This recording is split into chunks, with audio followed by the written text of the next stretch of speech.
And here at home, yet another rock slide right there along Malibu Canyon Road, the portion that remains shut down this morning. Early edition of the Ktla Dt Morning News starting right now.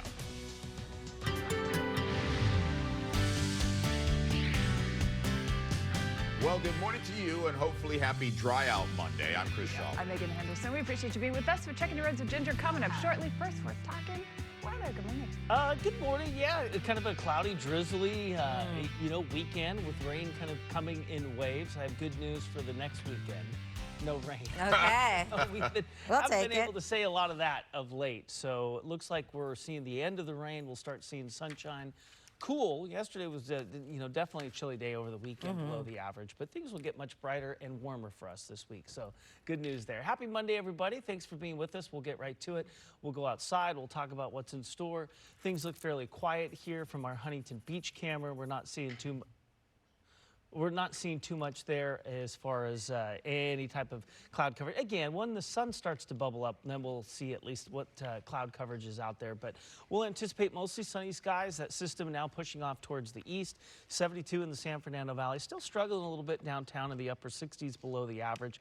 Kind of a cooler day in a sense that we're falling below the average, but it will be brighter, it will be warmer, and I think this is a good indication of things to come for the upcoming week, which we'll talk more about in a few minutes. In the meantime, Ginger, let's send it back over to you. Yeah, my son was camping with his Boy Scout troop and like a river of rain flowing through their campsite. So I think a lot of people may still recovering from some of the rain that we had over the weekend, right? But Henry said it was going to happen. Now let's make sure you know about your drive because the cyclone's actually been here for some time. It's still with us. We see the purple line telling us those westbound lanes are closed. 60 westbound side, right at about Rosemead Boulevard. So as we speak, they're in the process of reopening up those lanes. But the drive anyway for now is still a little slow. Just past Rosemead Boulevard is where the Sigler is, and I believe this was our fatality crash investigation. So by the time you get here, hopefully everything will be open. We'll take you over to look at the stretch, the 5 and the 14 and some of these spots, and even point slightly farther to the south. Ooh, that fog is thick, and so you have to get ready. I feel like it's not widespread, but where it is, it's enough to maybe affect your drive just a little bit. We'll watch. We'll keep our eyes on all these things popping up for this Monday. I'll send it over to you, too. All right, Ginger, thank you. We begin with breaking news from LA's Westlake District. The LAPD investigating a homicide there. You're looking live at the scene along Ingram Street and Lucas Avenue. Police say they found a woman suffering from a gunshot wound just before 2:30 this morning. She died on scene.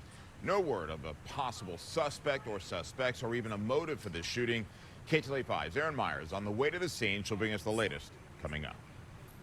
Breaking news in South El Monte. CHP investigating how a man died on the 60 freeway.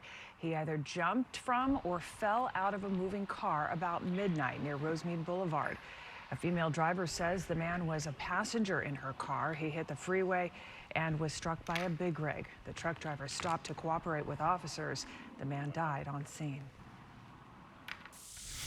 Now to developing news out of the Middle East. Israel's war cabinet meeting today to talk about its response to Iran's attack over the weekend. On Saturday, Iran launched more than 300 missiles and drones into Israel toward targets throughout the country. Israel's military says 99% of the airstrikes were intercepted by Israel and its allies, including America.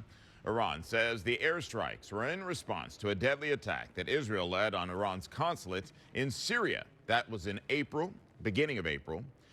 Israel's cabinet says they are determined to act but have not decided on the scope or the timing. A former captain with the Israeli Defense Forces, the IDF, believes it's only a matter of time until Israel responds.